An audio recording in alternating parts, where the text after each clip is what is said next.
Daddy. Ah, Hi. May tanong ako sa'yo.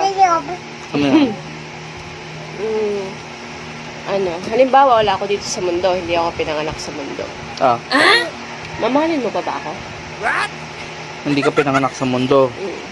Tapos tinatanong mo kung mamahalin kita. Mm. Hindi. Eh, sinong mahal mo? Eh, wala ka naman eh. Eh, anong gagawin ko? Wala ka naman dito eh. Eh, sinong mahal mo? Si Lola o si Mama. Mm. Eh, sinong papakasalan mo? Hindi ko alam. Eh, hindi ka naman pinanganak eh. Ano isasagot ko? Ano ba naman sagot yan? Eh, di syempre, hindi ka na mag-aasawa. Eh, di... Sige, hindi na ako mag-asawa pala. Thank you for watching!